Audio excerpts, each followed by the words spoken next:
Good morning or good afternoon, everybody. So today we've got a couple hours of discussion, and let me start sharing my screen here. There's 53 billion tons of CO2 equivalent per year, or 53 gigatons of emissions globally. Okay, so a lot of emissions, but did you know that 2.4 of that 53 is just for heating buildings? Just heating buildings, not all the energy going to buildings. And so if you look at the overall uh, operational carbon emissions, so that's all the energy used in buildings, it's around 27%. And then if we include the embodied carbon, 40% of global greenhouse gas emissions are related to buildings. So I find that interesting. A lot of people don't know what is the number 53 is our global emissions, and 2.4 gigatons is just for heating buildings. So we're going to talk about both the building operations and the building materials and construction. That is the embodied carbon and the operational carbon emissions. And I think this is, most of you have heard about this, but these are the two areas where we can address greenhouse gas emissions. And I think that operational decarbonization, what we're going to focus on today, is relatively straightforward. And that's the good news. I don't think that a lot of people understand how straightforward it is to decarbonize on the operational side of things. Embodied carbon is a little bit more difficult, but the methods for dealing with embodied carbon are starting to become more and more clear, and options are becoming available. So we're going to talk about those tomorrow. Um, the path for operational decarbonization, the straightforward, we can do this type of path is first make buildings more energy efficient. And we have now decades of experience in doing that. And we'll talk about that. Then electrify buildings, and then connect that efficient electrified building to renewable energy that's generated either on site or off site. So we'll also talk about that. So, and then on embodied decarbonization, the path is starting to become more clear. The materials are still evolving, but reusing buildings, that is renovating buildings instead of tearing them down, or reusing building materials where possible, choosing carbon sequestering materials, then specifying low embodied carbon materials, and that market's evolving very quickly. And then for the remaining embodied carbon that is not taken care of by the first three, doing some sort of carbon offset. And we'll talk a little bit about different types of carbon offsets. Okay, so as the big picture, there's lots of resources that we have available on the BDLA website about the big picture on decarbonization and carbon emissions. We did get a couple of professors came to us and said, we need to talk to our students about climate change. Why should I care? And we didn't actually envision that that was a question that people would need to have answered. So we have some basic um, material. Again, these, when it's a slide deck, like these are different slide decks are available. All these slides are in PowerPoint form. You can grab them, you can, edit them, you can delete them, you can slip them into your existing presentations, whatever you want, all, meant to be easily used. So you don't have to use it exactly as we have it. So anyway, we have a lot of overview material on climate change and decarbonization. Okay, so let's talk about efficient buildings first. And this is that first step in building decarbonization on the operational side. What is in making a building efficient? And this is something that we've been working on for decades. Many of you on this call are in the trenches or have been for quite some time. And I think we need to sort of look at what we've accomplished and what's available. I like to start by looking at, where is energy going in buildings? And it is very climate specific. If we're in Florida, our pie chart of energy use is going to be very different than if we're in Milwaukee, Wisconsin, right? So, but generally speaking, there's space heating, space cooling, ventilation, the HVAC is an area. Then we have things like lighting is a big area. And then plug loads is another area. In residential or multifamily or hotels, we have lots of water heating and appliances. So those things come together into making the energy use. Now, one of the interesting things is PNNL did a study recently where they looked at ASHRAE 90.1, the energy standard that was put together by ASHRAE and IES starting in the 1970s. I remember I was there. If we look at buildings designed to that standard, it's not a code, but a lot of states do use it as their code or something close to it. Um, that standard, a building built to that standard today uses about half the energy of a building built to that standard in the 1980s when the standard first came out. And that's amazing. And I have posted this and talked to people about this. A lot of people say, well, a lot of buildings are not designed to that, et cetera.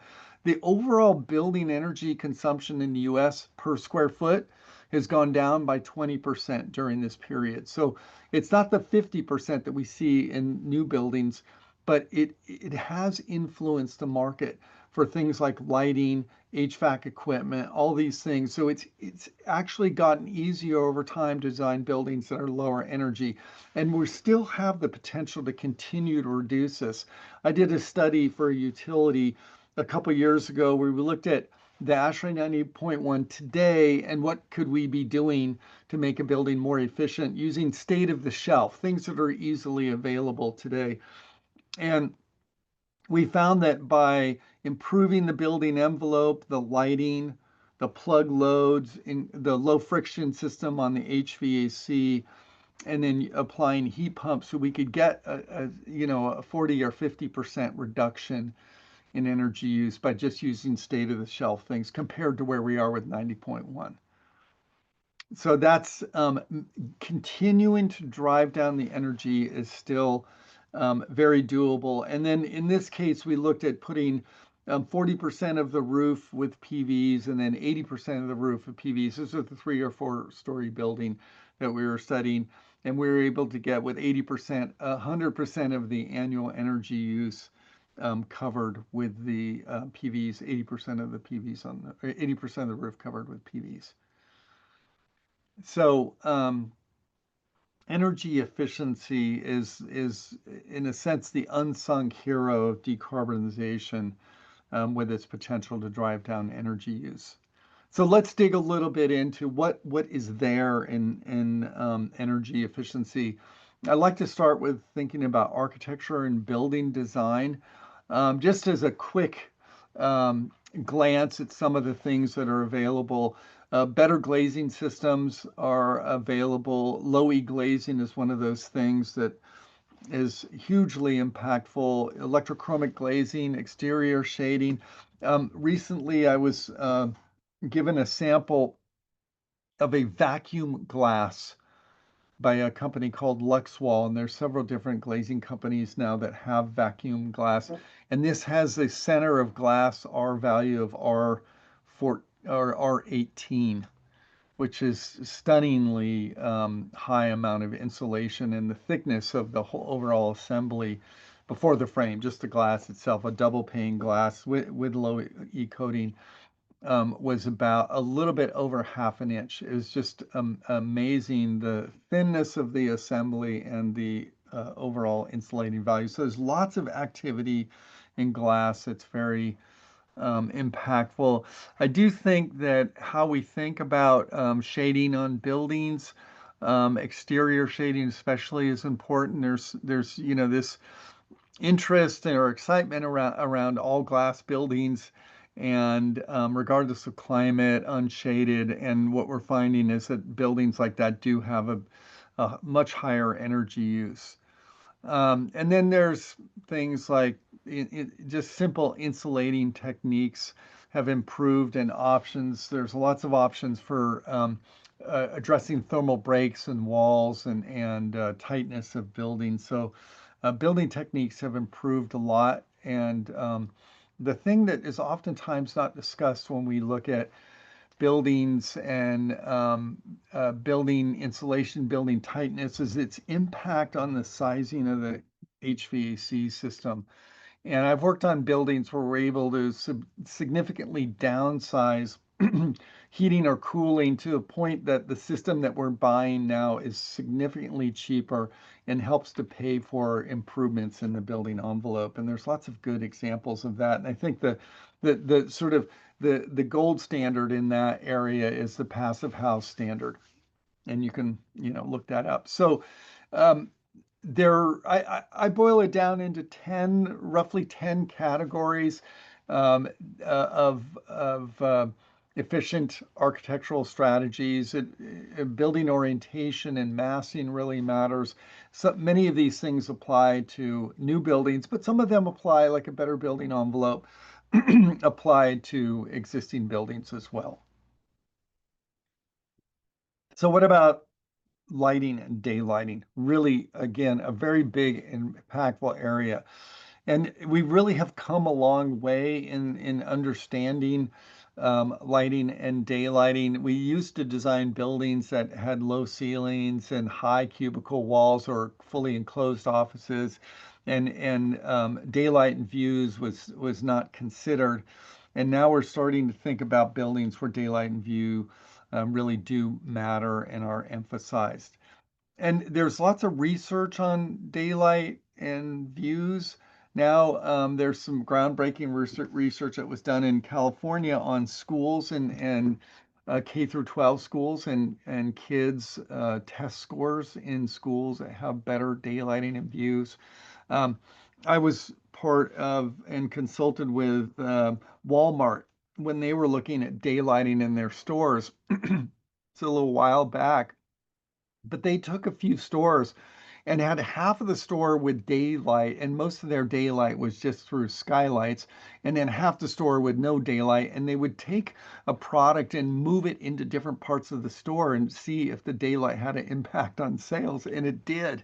And as a consequence, every store that Walmart now designs has daylight and thoughtful lighting. You would think, well, just going into a Walmart, it's nothing special, but it is actually very well thought out. And there's lots of big box retail stores that now get that and are going after that. So there's a long list of research that is verifying that people respond well to daylight and views.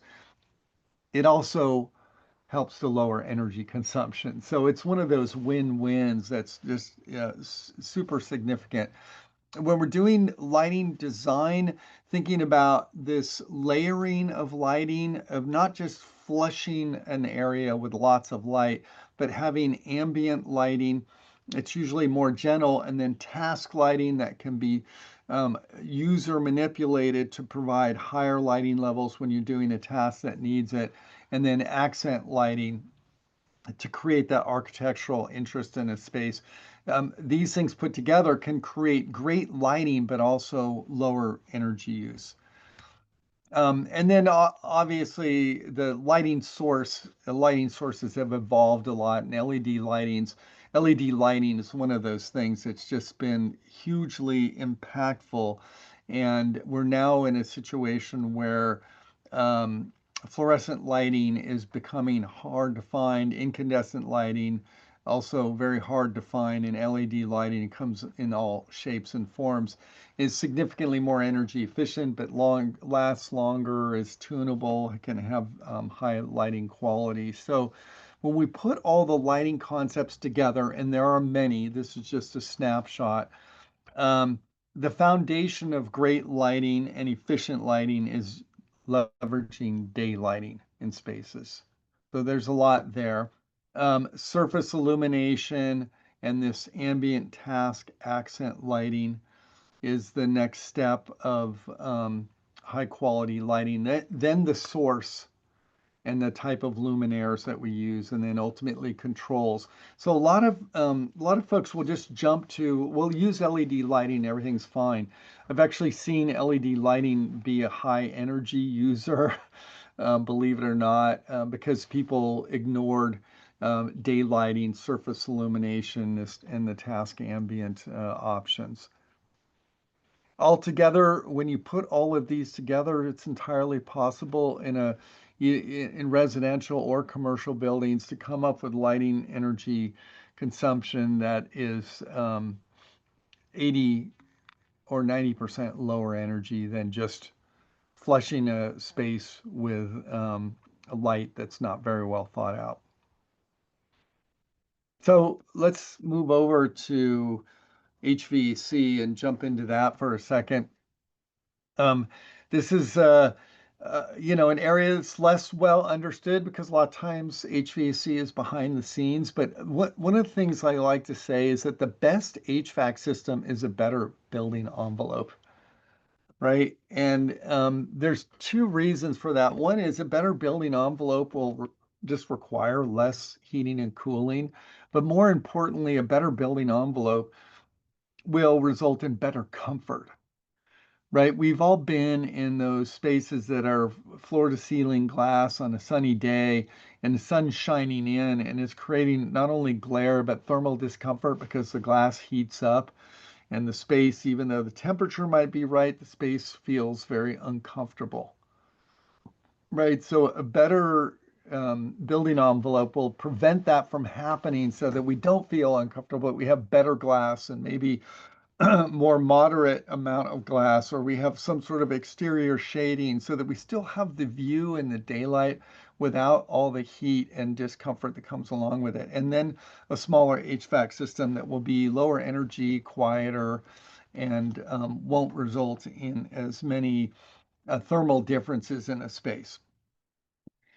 Passive sources of heating and cooling.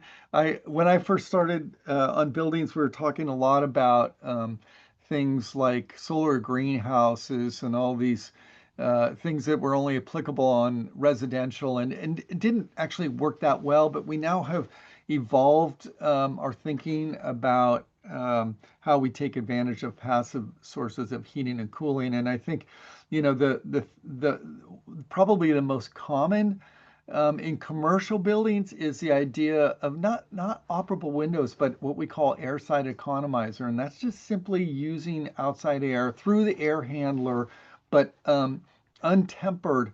On a cool day, we can use outside air. We can blow that through the building and provide comfort and the cooling that we need without having to turn on chillers and all the equipment that uses a lot of energy. And that sounds obvious, but buildings that were designed 30, 40 years did not have that. And now it's required and standard practice in most everywhere.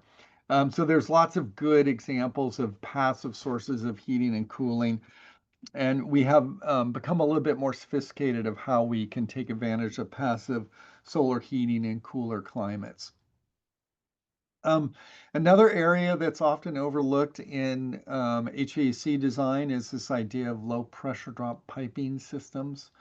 And it's one thing that my mentor, Mr. Liang Locke, was just a global leader on this. And people are now starting to realize that how we think about pipes and ducts and air handlers, that there's a huge amount of opportunity to design them in a way that uses less energy. And it's not uncommon to see a 20 to 40% reduction in fan or pumping energy when some thought goes into some of these principles. Um, and then last but not least, are just selecting more efficient equipment. So I've always tried to select more efficient fans and pumps. That's something that's fairly straightforward, but again, it takes a little extra care. But the thing that is really revolutionizing heating in buildings is the heat pump. And heat pumps are 3 times more efficient than boilers. They move heat from outside to inside instead of creating heat by burning a fossil fuel. And so they are a big energy efficiency gain, but they're also an electrification gain, and they help us to electrify the heating in buildings, and so that we can connect that electric heating to renewably generated electricity, right? So heat pumps figure prominently in our decarbonized buildings for 2 reasons: the efficiency and the electrification. So the way we think about efficient heating and cooling systems in buildings is, first we want to lower the loads, and this is in order. Lowering the loads, that's the better building envelope, and then also lighting and daylighting. The next is to use passive sources of heating and cooling. Then our low pressure drop design figures in, and then electrified heating, mostly heat pumps, and then using efficient equipment. And last but not least would be intelligent controls. And artificial intelligence is actually going to play prominently in the future in buildings, in lowering heating and cooling energy.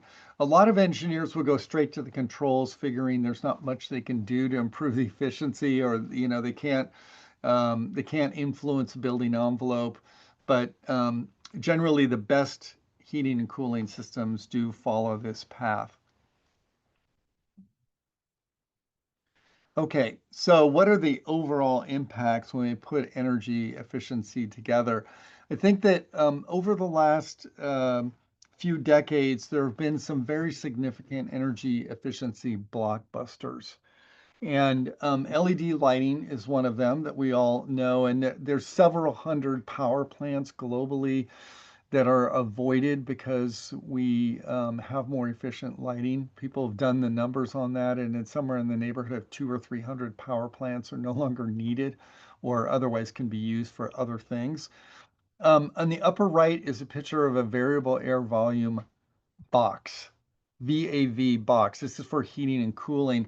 And when I started my career, engineers designed commercial buildings with constant volume of air, and then just changed the temperature, and they always had the same amount of air. Now we're able to speed up and slow down the amount of air that we deliver to a space based on the heating or cooling requirements. It's hugely impactful. I remember when I talked to some older engineers when I was getting started, they were like, Peter, that VAV box, it's too complicated, it's really expensive, it's never going to work, they're very negative about it. And fast forward to today, and the VAV box in commercial buildings is somewhat standard universally, globally. And so when I hear a similar comments about things like heat pumps, I remember back to that period when people were telling me VAV boxes will never, make it. They're too expensive. This is what I hear about heat pumps. They're too expensive. They're too complicated. They don't work well. So I take those kind of comments with a grain of salt, right? On the lower left is a picture of a window with low emissivity coating, low E coating, and low E glazing, again, which is globally available, is something that has been hugely impactful in allowing us to have daylight and views without the heat that comes along with it. So it's actually made it possible to have a lot of glass on buildings. I think we have too much glass. Low E coating does block the heat in warmer climates, but it doesn't stop. It stops a little bit, but doesn't have that much of an impact of heat transferring through a window. So like on a cold climate when heat leaves the building. the low E coating doesn't help very much on that. And that's where this vacuum glass, I think, is going to make a big difference. And the lower right is variable speed drives, which allow us to speed up and slow down fans and pumps. Again, they've been very impactful in saving energy. So what's the next generation of efficiency blockbusters? I think that it's hard to predict, but I'm pretty sure that heat pumps are going to be up there.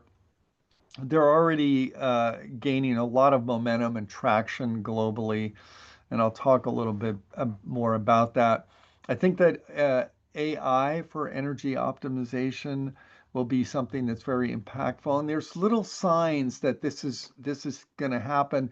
The Nest thermostat um, is a beginning of like a user-friendly thermostat, but now they're using Nest and utilities are collaborating so that your Nest thermostat can modulate your heating and cooling system on peak days to be able to do demand response. And that's like an intelligent thing, and it's somewhat complex of how long and when should that occur.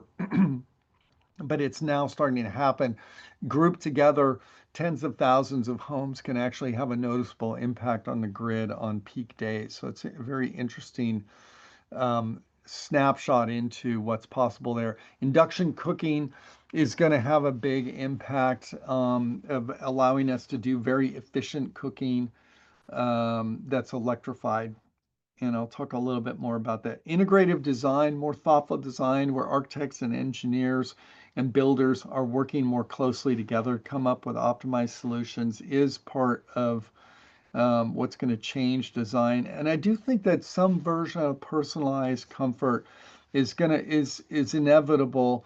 And that's things like what we see in how cars have heated and cooled chairs and very individualized comfort, but we don't have that in buildings. I think that over time that will evolve. And then I think the low pressure drop design, low fan energy, and low pumping energy will quietly in the background take hold. So when we look at energy efficiency overall as a resource, there's a professor at Stanford named Jim Sweeney, and he did a study with his grad students a few years back, looking at all the different sectors of the economy, and they picked apart what was the efficiency of that activity, like aviation or transport or buildings, industrial processes. They looked at what was it in the 70s, and then what was it and how did it evolve by 2015 is when the window of their study. And what they found was that in all these areas, efficiency had improved, and it in essence met over 30% of our energy needs in that period between 75 and 2015. When you look at this graph, you can see it was more significant than renewables and nuclear put together. So energy efficiency, it's not sexy. And I once had a public utilities commissioner say to me, Peter, you got to understand, like solar is sexy. People love seeing solar panels on buildings, but energy efficiency is not that way, but it is super significant. And this study and others have verified its importance. And so this is why I think that um, energy efficiency is like a cornerstone of decarbonization, and it's oftentimes not put together like that, but I like to emphasize how the two go hand in hand. So we have a lot of different resources on energy efficiency at the BDLA. Some of them are geared towards architects, some are geared towards engineers. We even have stuff geared towards construction management students, and how does energy efficiency impact design. So lots of material available. Here's a snapshot of some of the slide decks that we have. So if we make a building efficient, then we also want to electrify that building. So how do we electrify buildings, and what does that look like? So I think the pathway to building electrification is fairly straightforward. Gas boilers or burning gas for heating would be transferred over to primarily heat pumps. And then the other large gas use is cooking, which would be transitioned over to induction cooking. So let me sort of jump in on this quickly. Um, we're all familiar with burning natural gas, either in a water heater, a boiler, or a furnace, either at home or a commercial building. Generally speaking, we have 1 unit of energy goes in, and we get somewhere in the neighborhood of zero point 0.8 units of heat out, 80% efficient. When we have electric resistance heating, it can be anything from a heater that you buy at the hardware store, but there's large commercial electric resistance heating systems. It's 1 unit of electricity that goes in, creates 1 unit of heat, 100% efficient. And you say, well, that's more efficient than gas. Why don't we just do that? The problem is that electricity is generally more expensive than gas, right? And so that's why we don't see a lot of electric resistance heat. We do see some in areas where electricity is really cheap, like the northwest, like Washington State and places. But heat pumps are the efficient version of electric heating, and that's where we put 1 unit of heat in, and then 3 or 4 or 5 units of heat come out. And that's not like magic. It's because heat pumps move heat. They grab heat even from a low environmental condition. It can be outside air or the outside ground. It can pull heat from that and move it into the building. It's the same way that a refrigerator is able to pull heat out of the cold refrigerator box and put it into the kitchen, which is at a higher temperature. So the heat pump uses a refrigeration cycle, which has now a century of runway and experience of optimizing compressors for cooling systems.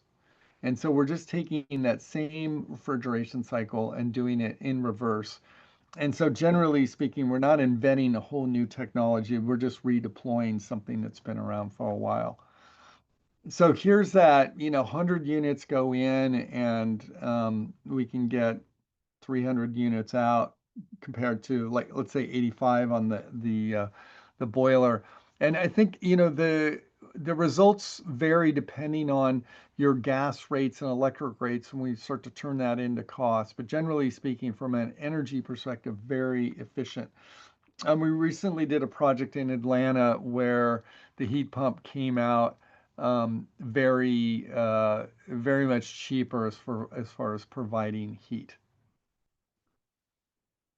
And then from a carbon perspective, and this is just based on using grid-based electricity, the carbon emissions was significantly lower with the heat pump, 161 down to 70. But if we used electric resistance heat, we'd actually increase our carbon emissions. So excuse me, electric resistance isn't as good of a path.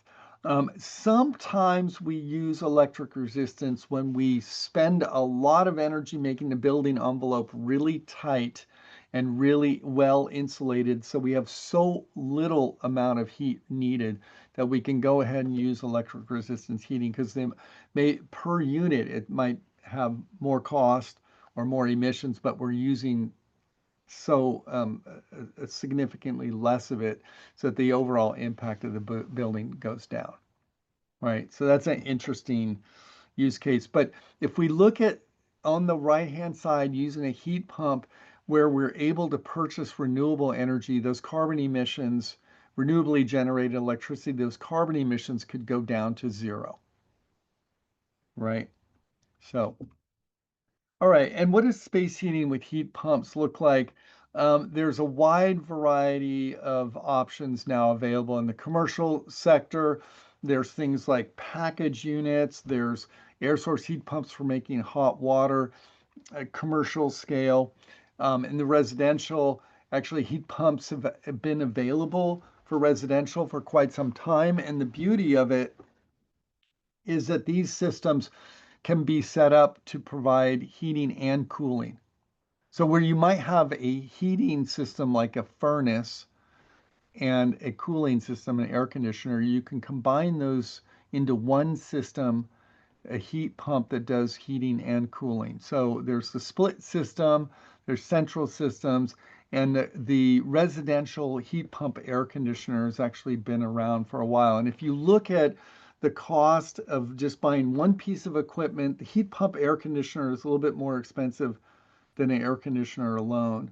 But if you compare that to having to buy a furnace or boiler and air conditioner, two different pieces of equipment, the heat pump will always be cheaper. So we're starting to see that, and there's a similar set of options available in commercial buildings where a combined heat pump system that can do heating and cooling can be more affordable than buying the two systems. And so variable refrigerant flow, VRF systems, are the commercial equivalent.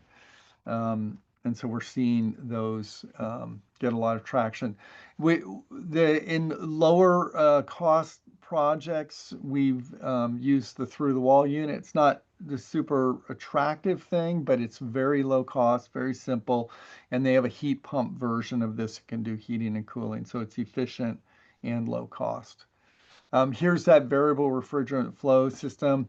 I've used this on buildings around the country, um, from medium size, from small up to fairly large, in the medium, like 200,000 square foot buildings. Very effective, very efficient, and the system does both heating and cooling, and it eliminates the need for reheat, which is sort of a subtle thing, but that alone can save a lot of energy when you're not doing the reheat system.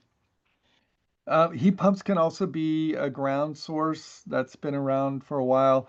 What we're finding is the air source systems in most climates are significantly more affordable and efficient enough that the extra cost of going ground source is unnecessary.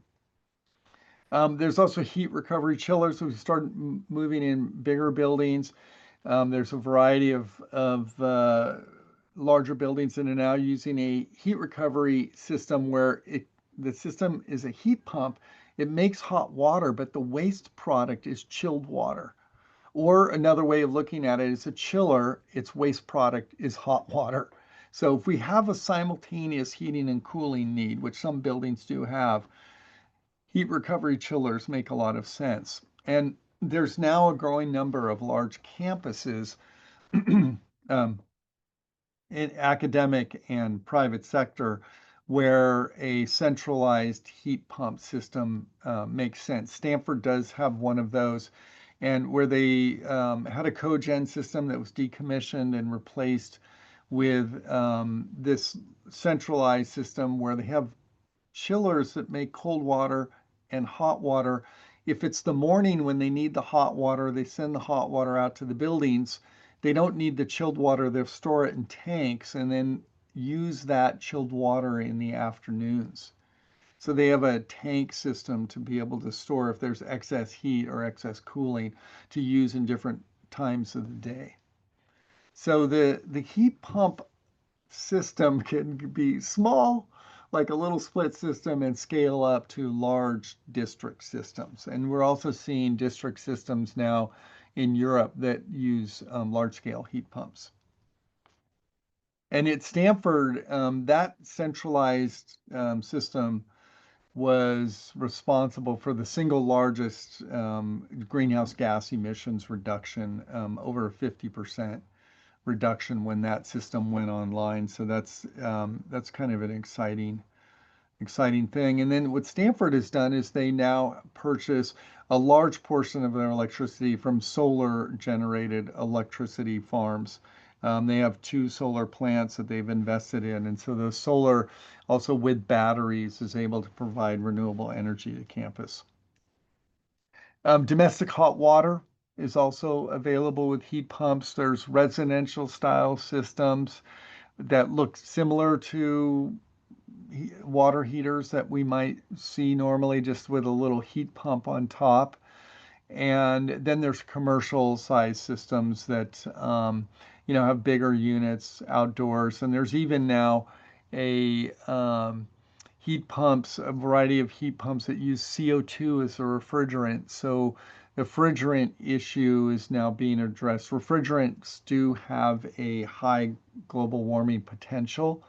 So if they are released or escape, which is not normal, but sometimes happens, they can have an impact on global warming. So there's a transition towards lower impact refrigerants and ultimately CO2 refrigerants. There's a new system that I saw recently that was a commercial heating and cooling, space heating and cooling system that uses CO2 as a refrigerant. So we're starting to move in that direction. So there's lots of good articles now on heat pumps and decarbonization. I really like this MIT. They have a website and a couple articles about heat pumps. There's a Asher Journal article that I wrote with a couple of my colleagues on heat pumps and heating and cooling systems in this journal, which is sort of the standard journal for building HVAC engineers. Super interesting magazine. Um, I did also want to hit on gas cooking. Gas cooking does release a lot. It's 30% efficient. We've grown to love it, and it's used in the majority of homes in the U.S. But electric cooking is widely used as well, electric resistance cooking. But the thing about gas cooking is it does release a lot of indoor air pollutants. One that more recently Stanford's been working on is the release of benzene, which is a very unhealthy gas, carcinogenic. And what they found is that benzene, when you're burning natural gas in a kitchen, is at very high levels. So if you are cooking with gas, I would say always use the exhaust fan if you have one available. But better is to transition over to induction cooking. The thing about induction cooking is it uses a magnetic field to heat the pot. And instead of electric resistance, which just heats an element, this actually heats the pot only. And as a consequence, you get a 80% efficient cooking method. And the thing about it is that it's very fast. Induction cooking is very fast and it's also very precise. When you turn it down to 30%, it goes there right away. And so induction cooking is now being used in high-end restaurants, including Michelin star restaurants, and is a growing product or has growing availability in the residential sector as well, including IKEA now sells just a single burner induction countertop unit that's just, $40 or $50. So we're starting to see the induction cooking take off. In commercial kitchens, it's got a benefit of less heat for the chefs, better air quality, and better safety, as well as this precise and fast heating. So we have a wide variety of electrification materials available, and would welcome you to check that out. And then last but not least in our operational decarbonization is renewable energy. So, what does that look like? There are two versions of getting renewable energy for your building. One is on site. It could be, solar on the roof, solar on the parking, somewhere on site. And then there's off-site utility scale renewables, which is a combination of solar and wind, and then sometimes hydro and geothermal and other sources. So those are the two options, and people are going after both. On-site PV options, there are a variety available, but I think the two workhorses are the rooftop solar and then the carport solar. And we've seen those in a lot of buildings and a wide variety of configurations. This idea of putting solar on the facade, you can see in the upper right picture, it just, it can be very clunky. There are sort of more elegant solar facade options, but they tend to be significantly more expensive. So what we've seen is that they generally stick to rooftop or the carport. There are more attractive solar options that are visible. This trellis in the lower right is one we've seen that in a variety of buildings where they have some sort of trellis or overhang where you can see the solar. But again, that's oftentimes more symbolic and is not really the workhorse because you just don't get as much surface area in trellises and overhangs as you would on the roof or a parking. So, one of the tools that is really widely used for understanding PV's potential is the PV Watts tool. And I like to point people to that because not only is it good in a project getting a preliminary sense of what the solar resource is, but it's also a great teaching tool. In my class, the students use PV Watts in a couple solar assignments to understand where what the solar resource looks like. Net metering is an important part of making PV affordable, and that's where if you produce more energy than you consume, you get a net. The meter can run backwards, and there's different versions of net metering.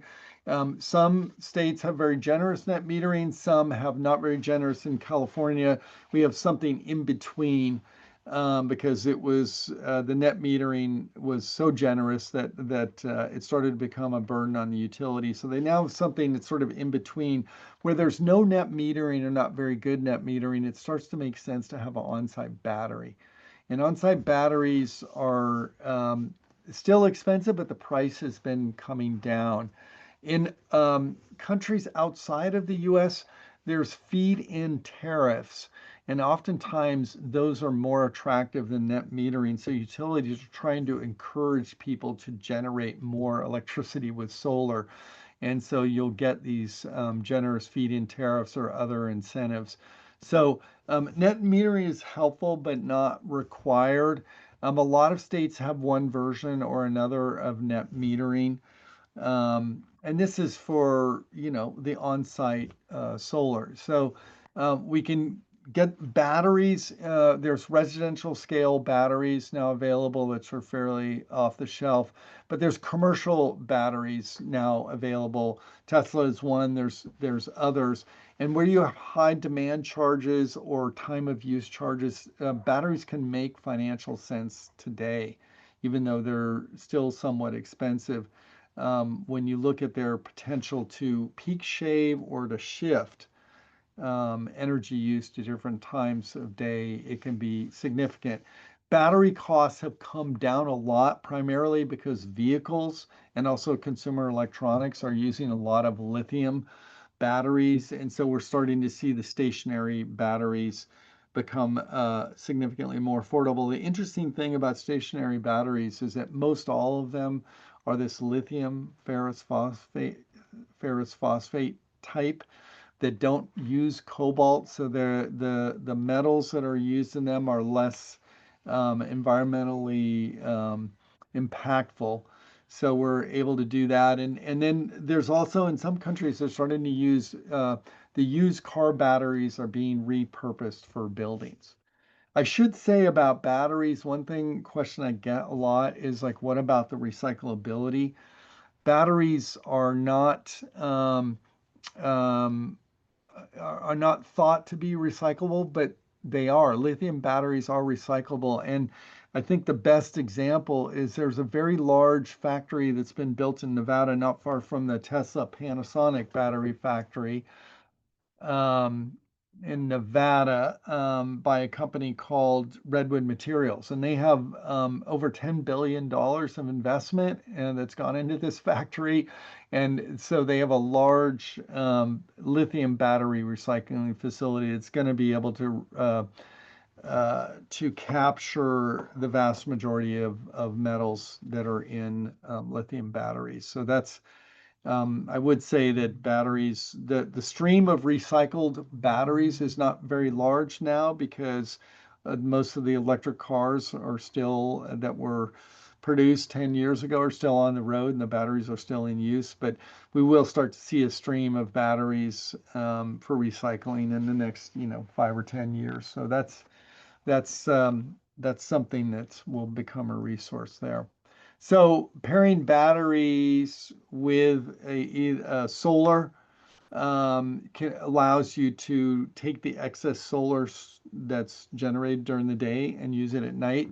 And that's something that we can do at the building, but we can also do it at the grid.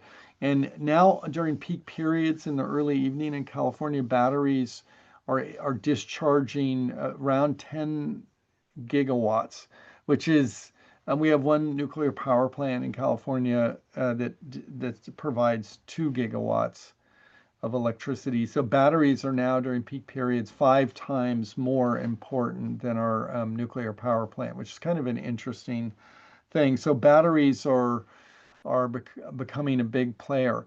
Batteries can also be used to optimize carbon to charge and discharge when the grid is more green usually now during the day when there's more solar resource, and then discharge in the early evening when the sun goes down and more fossil fuels need to be used. So there's a resource watt time, a company that's been formed to provide carbon data on electricity by hour for most all of the different grids in the US. So really interesting new development. So offsite power is the way a lot of buildings get renewable energy. It doesn't have to be on site. So there's a variety of different ways to get offsite power depending on which utility you're in. In some utilities around the US, there's a community choice. There's also this power purchase agreement. So you as a company or as an individual can find ways to purchase renewable energy. And I think this community choice aggregation is one of the more significant ones. We worked on this, the AIA headquarters in Washington, D.C., and PEPCO, the utility in Washington, D.C., does have a program where you can select where your generation is coming from. And when you select a renewable company, it means that the part of your bill that goes to generation goes to a company that has solar and wind resources. Usually, when you select a 100% renewable option, it oftentimes results in a few percent increase in your electric rate. So a very small amount. It's not a huge thing. And because solar and wind prices have come down over the last 20 years, they're now quite competitive. And that's why this difference between just the average grid and the renewables has become very small. And in some areas, it's not noticeable. So that's a really big deal. If you're in an area that doesn't have any program that allows you to select your generation, some folks are going in for renewable energy credits where you're actually paying for the renewable, the renewable, helping to pay for renewables in other parts of the grid in the U.S. So it's not as good. It's sort of like offsets, um, but people are doing that. I do think it's, if there's nothing else available, it is a valid way to go. So there's a whole thing about how RECs work. And it's sometimes it's got its detractors who say, well, maybe that renewable energy would have happened anyways without that money, and so there's some debate about it, but generally better than nothing. So we've got a variety of different slides on solar and batteries, some for engineers, some as more of an overview, general thing. So, yeah. Okay. All right. So this is the last part of today's presentation, I'm gonna talk a little bit about equitable decarbonization. So after this section, we're gonna have plenty of time for discussion and questions. So get ready. You can put them in the chat. We'll probably have I've done well on keeping on track here, so we'll probably have a good 20 or 30 minutes if we want it, or if we want, we can end early. So okay, so it's interesting. Fossil fuels, and this is a thing that we don't talk about a lot. Fossil fuels are responsible for climate change, but fossil fuels are also responsible for air pollution, which is causing premature deaths today. And that is from air quality, which is nitrous oxides, ozone, and particulates. And so, the numbers that are discussed are somewhere in the neighborhood of 8 million deaths globally each year, and a high number in the US as well. So fossil fuels cause damage today in people's health. When we start looking at, well, how does that translate into who's impacted in the US? It's interesting when we start looking at uh,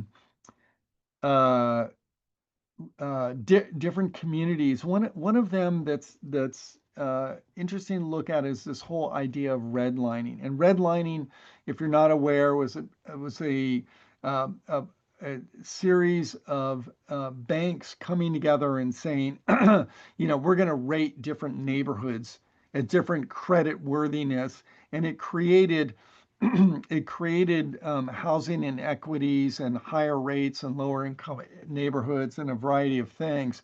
And so you can look at these maps of redlining. This is of Richmond, Virginia. And then if you start to look at the neighborhoods, like which ones got the better rates and more money and more investment, you'll see that they look different, but they also have different temperatures.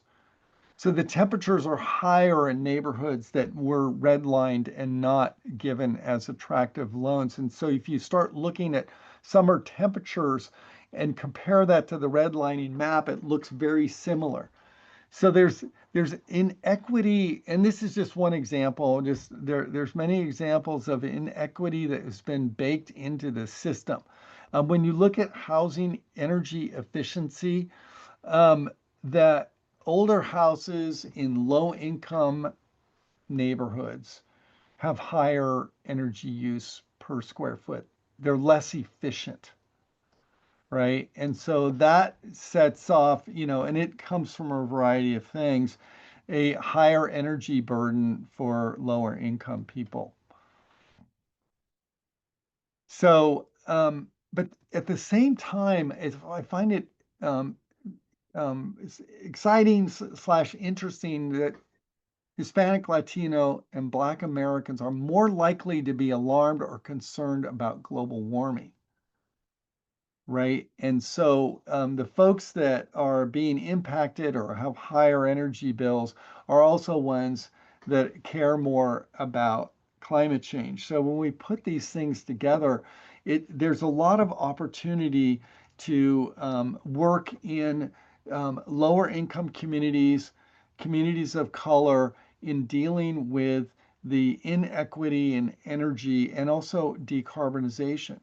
So there's a variety of different policy responses. In California, there is this SB 535, which uses a quarter of the revenue from California's cap and trade system, goes to improving the health and disadvantaged communities. So that includes things like air pollution and the efficiency of homes, right? Remember that burning gas from cars is one form of air pollution, but burning gas for heating is another form of air pollution. And in fact, in California, in some years, buildings have more NOx emissions than cars, meaning more air pollution is coming from buildings' heating systems than cars. Um, There's investments in energy efficiency as a response. Um, the Investing in energy efficiency in these areas is a better solution than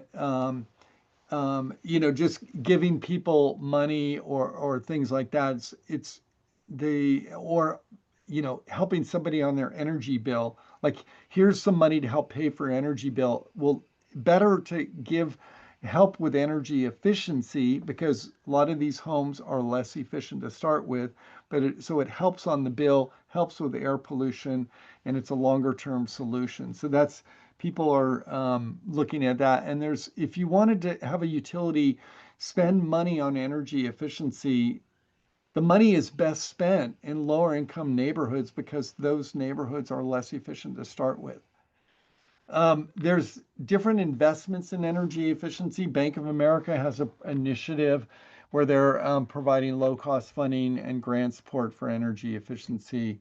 So that's a private sector response.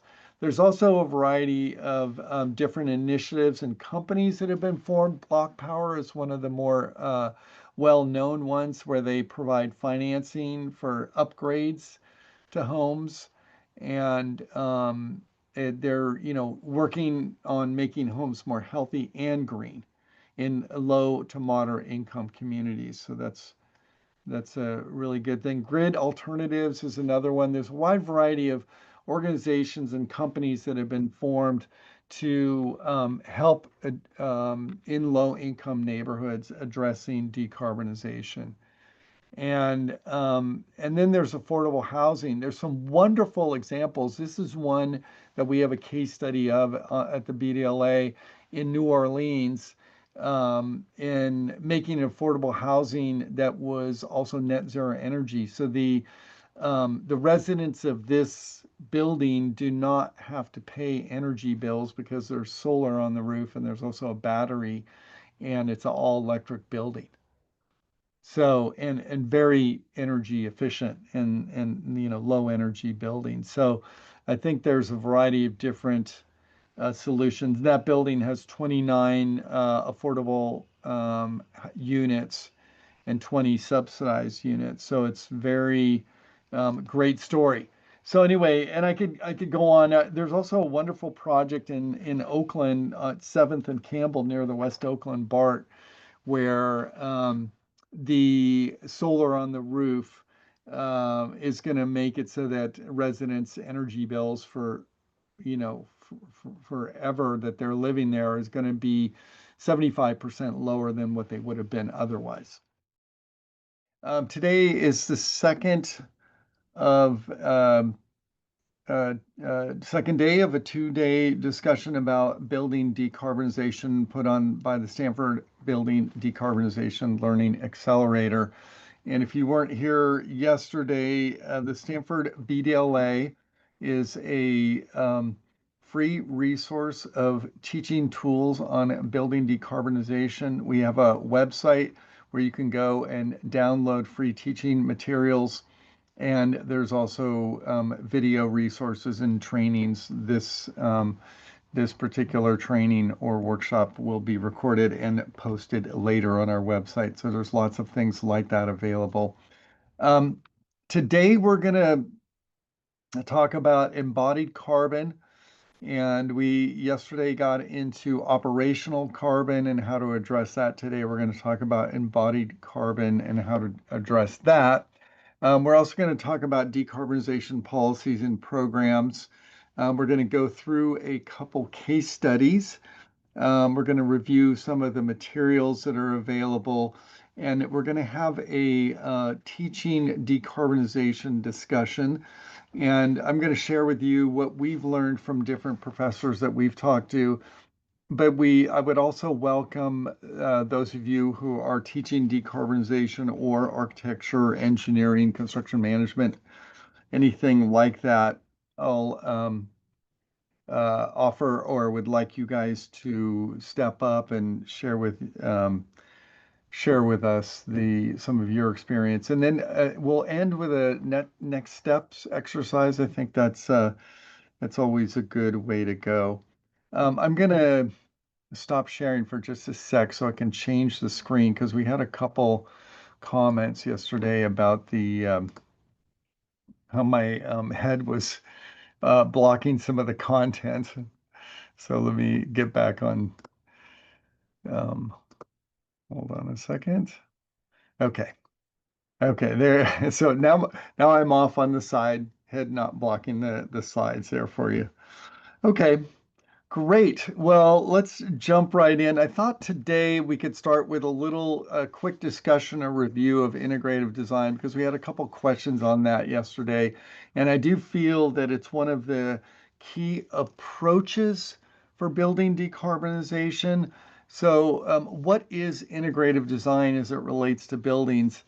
I think it's designing in an expansive and holistic way that results in optimization of the energy and materials in a building. So it's a way of optimizing buildings. Amory Lovins likes to talk about this a lot. He actually teaches a class at Stanford where integrative design is the fundamental building block of the class or discussion. And he does break it down into 10 different things or approaches that are part of integrative design. And we could discuss in detail each one of these, but I think that a lot of these are somewhat self-evident, like the idea of beginner's mind, and I'll talk about that for a second. But I think number two, this thinking in a multidisciplinary way across boundaries is a really important part of it. um, Starting with the intent, focusing on, what we're trying to do. I think one of the number seven, optimizing for a whole system is a really important thing. And number eight, understanding the theoretical minimum. And what's the getting back to fundamentals? What's the minimum that we need to accomplish a task? One of the things that Avery Levins likes to talk about is if you think about moving a person with a car, how much energy would it take to move a person from point A to point B? So it turns out cars, you only 2 to 3% of the energy of the car is used to move the person. The majority of the energy is lost in either combustion, which is a very inefficient process, and then moving the metal of the car. So he likes to think like that. So, and I think the idea of the beginner's mind is really one that's quite surprising to me. Albert Einstein was 26 when he came up with the special theory of relativity. And that's because he was thinking outside of the box. And I think for those of us who've been in the field for a while, like me, and we really do have to let go of some of our preconceived notions about how things should be, right?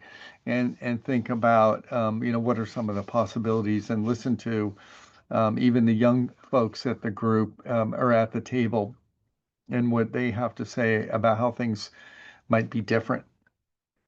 So I'll just end with that, but I think there's a longer discussion about integrative design, and I would urge all of us to think about that in our teaching and in the approach that we're imparting to the students that we work with. Okay, let's jump in on embodied carbon, which is obviously a very big topic. I think the interesting thing about embodied carbon is how we're looking at it, the short term or long term. And we could make an argument for long-term perspective of a building. If we look at a building and say it's going to last 60 years or 100 years, um, you know, something in that neighborhood, the operational carbon generally will dominate the overall carbon of the building. But if we look at more of the short term, the picture is different.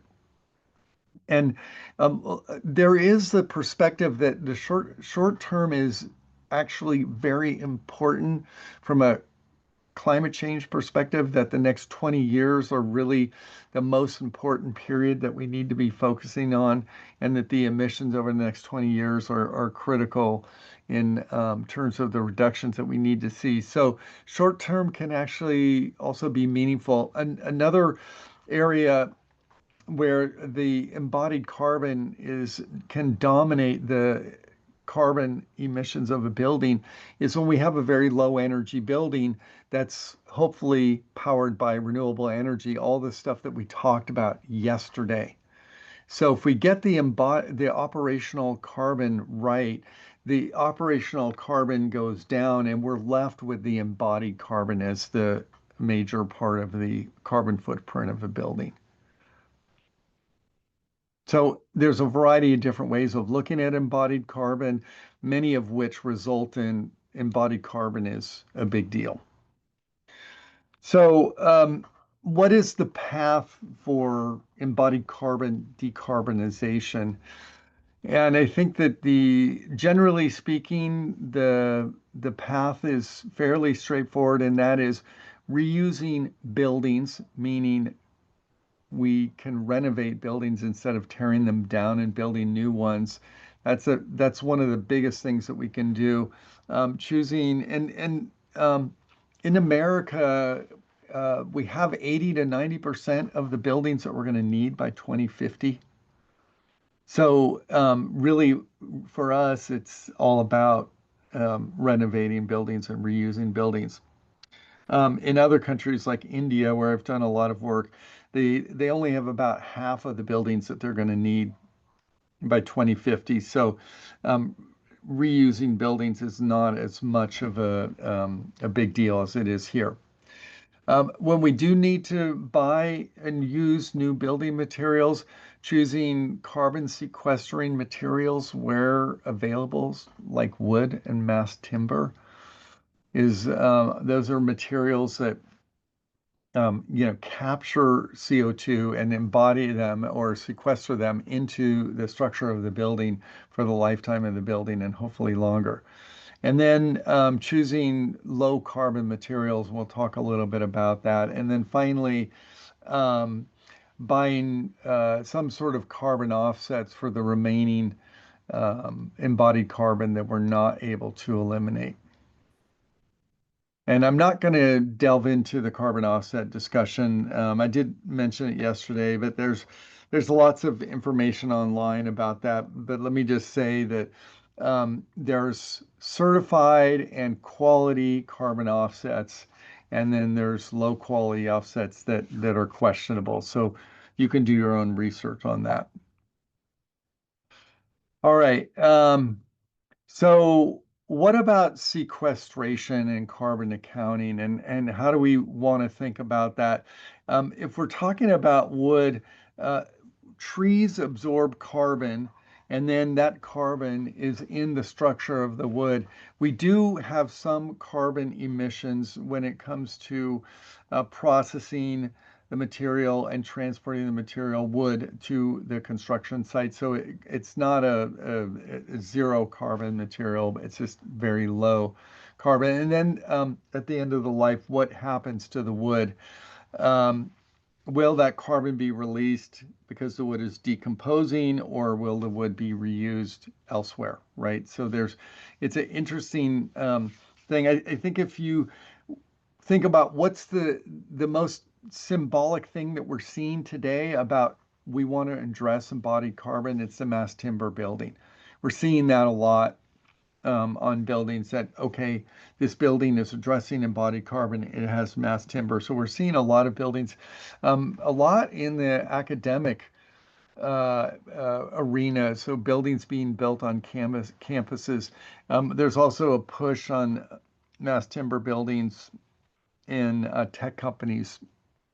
Several tech companies recently have built mass timber buildings. So we're seeing that mass timber is something that's been around for a while in Europe and is well developed there. And in the US, the fire codes have been evolving to make it easier to build mass timber buildings. So those of you who are following this more closely will know that we can now build multi-story structures with mass timber structural systems.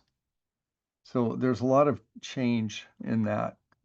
When we start doing the accounting, where is the embodied carbon in a building?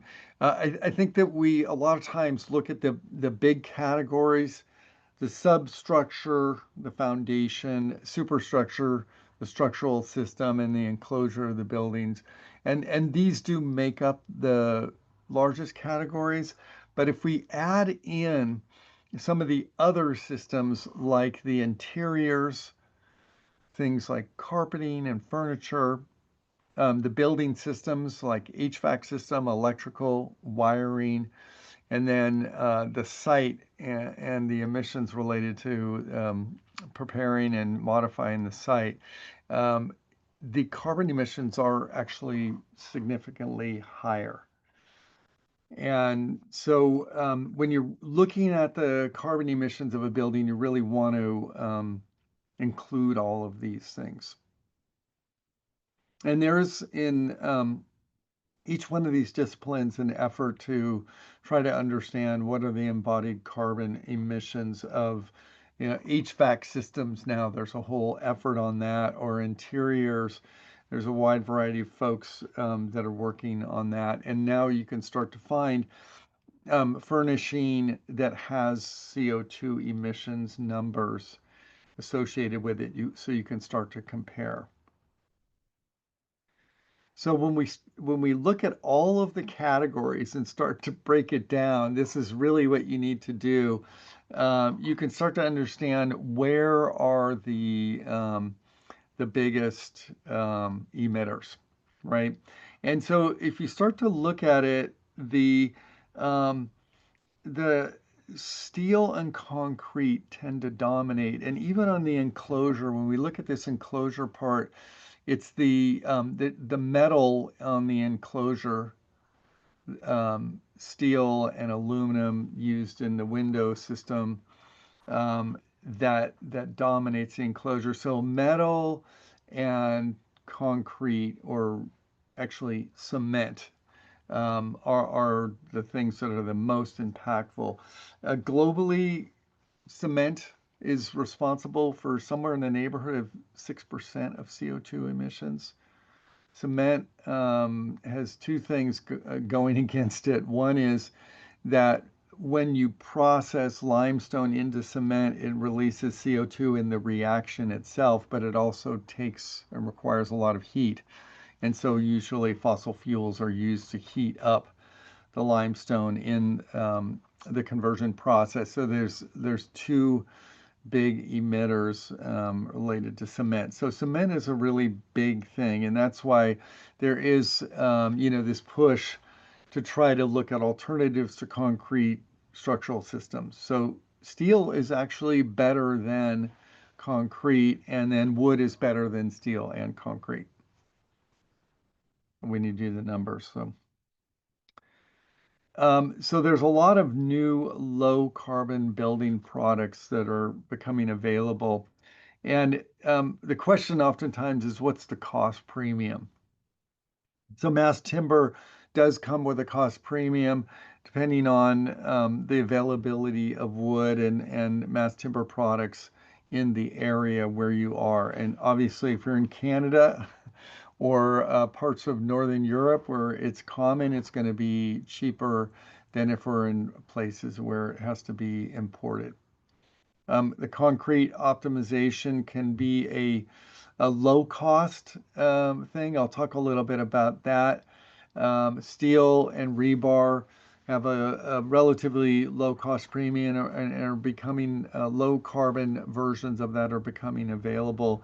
And then there's a variety of interior finishes, facade insulation. I'll talk about insulation that are now becoming available. And you can see the percent reduction that's possible. So generally speaking, the idea is to try to, well, we're going to need a structural system. We can't get a zero.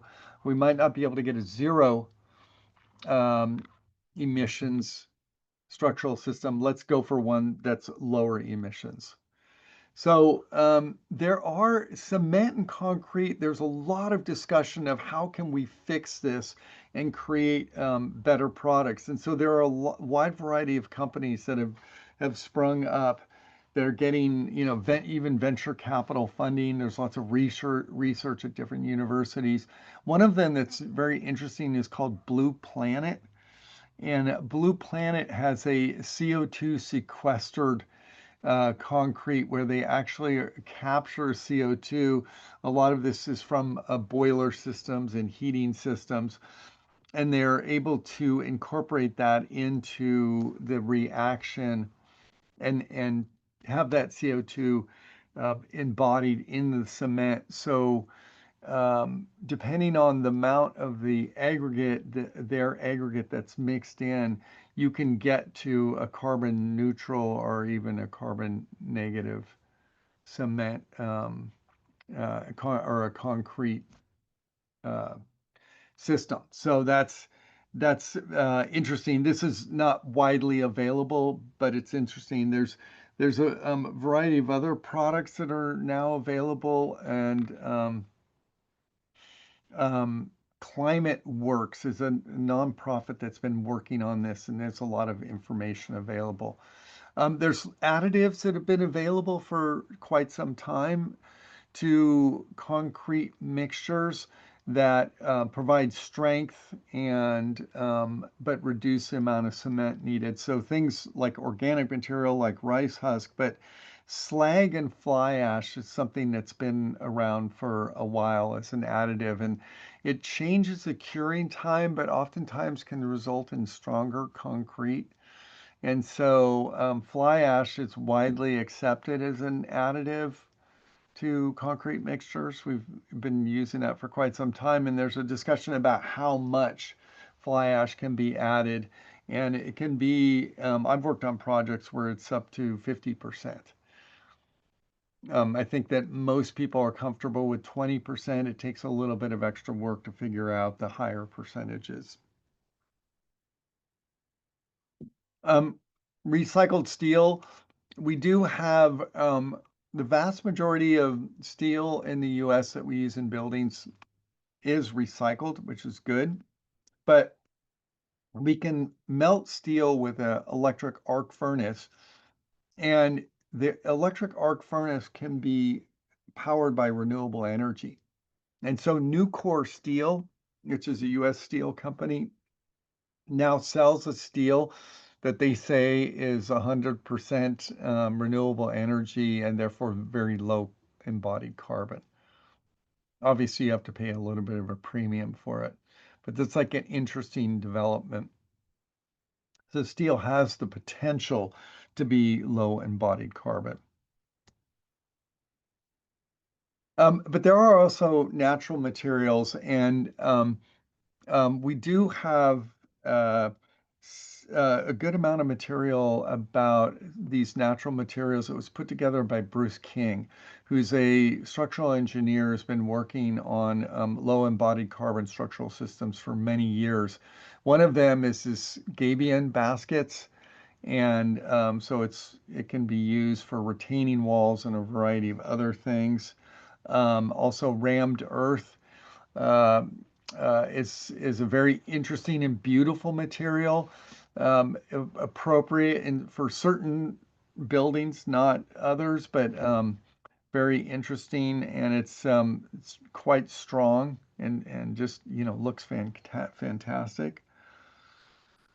And I think one of the more interesting stories is Carpet, Interface Carpet, who we've all heard about for a long time, went in big and very forcefully in the sustainability direction. And so they now offer a carbon neutral flooring carpet tile. And they do a lot to reuse and recycle carpets. I actually have some carpet tile from them that we're no longer using, and they actually will allow you to send it to them for free for recycling, which is, I think, fantastic. And so if you look at, and this is from a project where they were looking at different carpet options, and there was a baseline on the farthest left, and then what was the proposed carpet was better than that. But when they started looking at all the different options that were out there, the interface options, these two on the right, were a substantial reduction. They didn't get down to zero, but were, 80, 90% reduction. So this is that approach of like, okay, let's select the better product. And an 80, 90% reduction it's like, it's the parallel to building energy efficiency. Let's make it efficient. When we start looking at insulation, Um, it's actually it's been a big surprise to me how much difference or the variation in embodied carbon of different insulation products. The one that we use a lot is fiberglass bat. Mineral wool is also they're both quite low. The closed cell spray foam is really good from an energy perspective because it makes a very tight seal that's airtight and highly insulating. But it's got a very high embodied carbon. So thinking about what kind of insulation you use and how you insulate a building is important. So a lot of folks are doing a very small layer of spray foam with the HFO expanding agent, and then using mineral wool or fiberglass as the remaining. But there's also a lot of other recycled materials um, that can provide similar or better insulation. So, yeah. Um, I think the thing that's interesting is how do we calculate embodied carbon? And there's a lot of tools that have been out there for a while. This one-click LCA, the EC3, and Athena are three that have been around for quite some time. It turns out they're complicated and it takes a lot of work to get an answer. And so I've worked on projects where we're saying, okay, where are we on the embodied carbon? But it can sometimes take months to get enough data input properly into these tools to be able to get an answer out of like, where are we on the embodied carbon? There's some new tools that are integrated into um, some of uh, the modeling tools for building design. Autodesk has a Forma tool that does energy as well as embodied carbon, early phase design. I think it's really interesting. The one that I think is very good for teaching is this one called C-Scale. And it's originally was called EPIC, and it was put together by EHDD architects. And C-Scale is a tool where you can input um, rough information about the building structure and other building elements, and it will ask you simple questions, and it will give you where the embodied carbon, what general direction it's heading in, and it will also allow you to input information on the energy use. So it gives a preliminary rapid assessment of where you are on embodied carbon as well as energy, and it can look at it over time. You say the time horizon, short term, long term, things like that. And so we've used this tool as a teaching tool for students, and they can select different types of structural systems and different building envelopes and interiors and those kind of things. And then it will give you a preliminary estimate of the embodied carbon. So that C-Scale tool is free.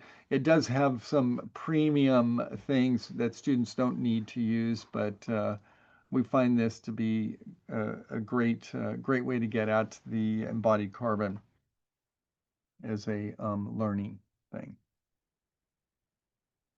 Okay, so as far as the BDLA and embodied carbon teaching tools, we've got slide decks on a variety of different topics, including mass timber, a whole thing about mass timber. We have a whole thing about low carbon concrete. So wide variety of teaching tools, and then there's also some resources reading reference material and videos. Real quick question, Yeah. uh, from Stefana. Could you share a bit about how long it takes to learn to use C-scale and how much it takes students to learn? Yeah, the C-scale tool is something that roughly can be learned in about half an hour. Uh, that's for students generally. If you give them a little bit of guidance on constraints like size of building, give them some guidelines and then say what areas of it they should be working on or allowing to change. So it's something in half an hour range. That's why I like it so much. Um, and what we typically do is an assignment where, it's a few hours of work where they try different things and try to do an optimization and find a low embodied carbon solution. So, yeah, somewhere in that neighborhood. I think if Athena and EC3, these bigger tools, I think it's much more like energy modeling tools where it takes many days to perfect it, or even weeks. It's really a skill that is is tricky to learn and to do correctly. Obviously, you can start out just trying it and doing things, but to get good results out of it's quite a steep learning curve. So I wouldn't recommend those for students, but I would recommend them for, more accurate prediction of where we are in body carbon. Okay. So let's talk a little bit about where we are on markets and policy. I guess the one not very encouraging news is the this recent defunding of the Inflation Reduction Act and all the things that were in that, billions of dollars for solar and wind and efficient buildings and the like. So that's in fiscal year 26, which is not very far away. We're going to see a lot of that go away, and that's unfortunate. Um, I will say that the interesting thing is in 2024, last year, in the US, 96% of the new power plant capacity was carbon free. If you add in solar, batteries, wind, right? And nuclear was a very small addition there, but this is the additions to the electrical grid. Globally, the number is not 96%, but it's in that 80 to 90% globally. And so things might change in the US. I've seen different predictions. We'll have to see what happens. Things will probably slow down here in the US, but globally, the push for renewable energy, there's a lot of momentum behind it because generally speaking, it's more affordable to be building solar and wind and batteries than it is to build new fossil fuel plants. So that's a reality that's with us. And I think the good news is, even without the encouragement from the subsidies and things like that, that we're still going to see a continued momentum there.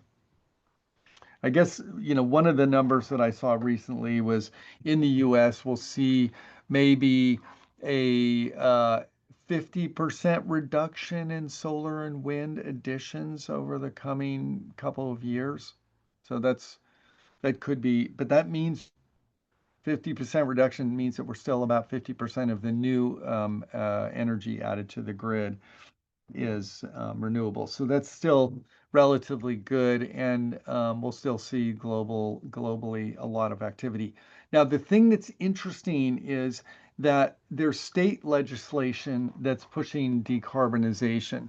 And so New York has this very exciting local law 97, New York City, and that's buildings over 25,000 square feet have to meet energy efficiency and greenhouse gas emissions targets. There's two, one was 2024, and then the next one is 2030. And if you don't meet it, you pay penalties. So generally, and some buildings will just go in for the penalties, but they're trying to set it up in a way that doing the thing to lower your greenhouse gas emissions is cheaper than paying the penalties. Yeah, and there's a whole just industry now that's sprung up in New York City of going after energy savings in buildings and also electrification. And there's lots of good information on that. I did hear recently that the Empire State Building is going in for electrification and putting in heat pumps for its heating system. They've done a lot to make the building envelope more efficient and the cooling systems more efficient, but their last big carbon footprint thing was the heating, and so they're going to be using heat pumps for some of the heating. So that's pretty exciting, and a variety of other things are going on in New York.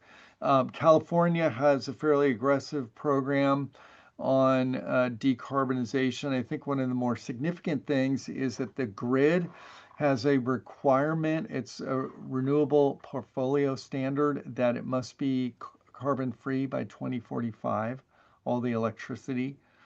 So we're already at 60%, and that's as of a couple years ago. And we've had these renewable portfolio standards. Generally, they've been met ahead of schedule in most cases. 70 cities in California have all electric reach codes. So these kind of things, reach codes and carbon-free electricity standard, these are now we see them in several states and cities all around the U.S. So that's a kind of exciting thing. And there's now even an embodied carbon reduction requirement for commercial buildings that are larger than 100,000 square feet, and this is in the building code. So we're starting to think about embodied carbon. Um, there's an interesting thing that in Northern California, the utility Pacific Gas and Electric provides gas and electricity, and they actually have no problem with electrification. In fact, they embrace it and feel that if they are serving a home with one utility instead of two, they'll still have the revenue, but they'll have less infrastructure that they need to build to serve new homes. So that's a very interesting development. There's other areas where you have a different utility supplies gas from electricity, and obviously the gas-only utilities are not as excited about building electrification. In the Pacific Northwest, there's a variety of counties and cities are going in for gas bans, and that is the idea that new construction should be all electric. So we're seeing that. Um, and here's just a table of different cities in Washington and Oregon that are going after this. It makes electrification makes a ton of sense in the Northwest because most of it's carbon-free hydro, and then electricity tends to be very low cost in the Northwest. There's been a lot of discussion about induction cooking and electric cooking, and don't take our gas away from us, and things like that. And it's been especially there's vocal and politicized, unfortunately. And in Florida, one of the states where there's been a lot of discussion of it, 92% of the cooking in Florida is already electric. Electric resistance, and I was saying yesterday, electric induction is better than electric resistance, but even electric resistance is almost double the efficiency of natural gas cooking. So another state that has a lot of activity on decarbonization is Texas. Um, so 24% of the electricity in Texas is generated by solar and wind. And Texas has more solar and wind electricity than any other state. So Texas has in a sense, a free market for electricity, and whoever can provide it cheaper wins. And so there's just, a lot of solar and wind has been built over the last decade. There is a question, I guess, going back to the 2024. Yeah. Um, how much MWGW electric power is added in 2024 to US electric grid? The total megawatts, I don't know the answer to that. You can look it up, Google it or something. But it's many gigawatts. So it's, thousands of megawatts were added. And then the looking at gigawatt hours, the total electricity generated is also important. And obviously there's a difference between gigawatts and megawatt hours. Um, in California, it's interesting because our natural gas consumption for electricity has gone down by 43% as compared to 2 years ago. So that's, getting at the gigawatt hours. And the battery capacity has increased over, I think it's like 120% in the last 2 years. So there's like very significant shifts and changes happening. It's no longer sort of a marginal 1 or 2% type of thing. Good question. Um, and there's a variety of things going on in other states and locations in the U.S., D.C. and Maryland, Illinois. So I think that we're going to see decarbonization taking place more at the local level, city, county, state, as far as encouragement. And we're also going to continue to see a wide variety of activity abroad. Germany, Germany has been for many years very aggressive on energy efficiency and renewables. They were one of the first countries to have a very strong feed-in tariff for solar. China has a very large industry on solar and wind now, and very generous feed-in tariffs. And they're also pushing heat pump heating, and have in the big cities have helped to turn around air pollution problems. Netherlands is doing a lot of activity in Europe, in part for climate reasons, but also in part because of the war in Ukraine and wanting to not use natural gas from Russia. Japan, for a host of reasons, has a very energy efficient orientation on buildings. They have a net zero energy house program and saying that after 2030, houses have to be new houses have to be net zero energy.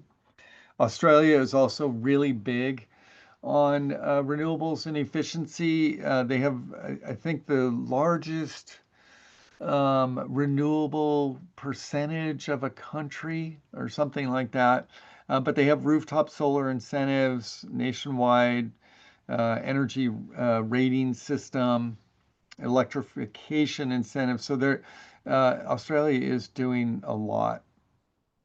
When I look around, and I've done recently some research on the global programs, there's quite a lot going on. Another thing that's surprising is the number of countries that have high percentage of renewable electricity. There are a few that are at 100%. Iceland, Paraguay, and Bhutan all have 100% of their electricity or it's carbon free or renewable.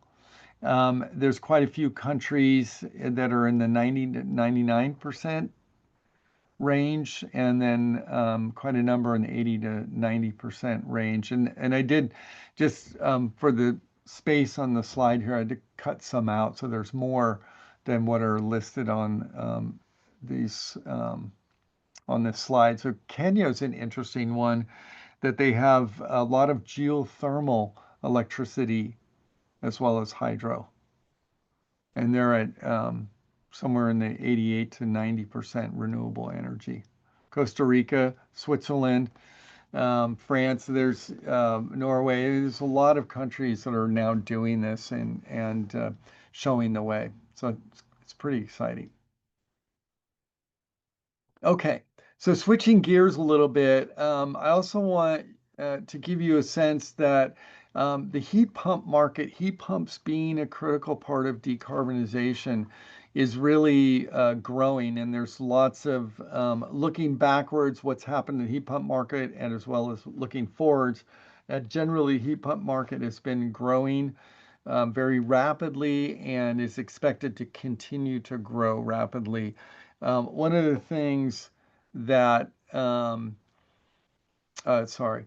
One of the things that it was really exciting for me, I went to the ASHRAE show in Atlanta, and this is the national international show of heating, cooling equipment, right? And it's been going on for many years, decades, and there's all the big companies that have been around for a long time selling heating and cooling equipment. And one of the largest gas boiler companies had a huge booth at this show, and right front and center of their booth with the spotlights on it was a heat pump that they're starting to make and sell.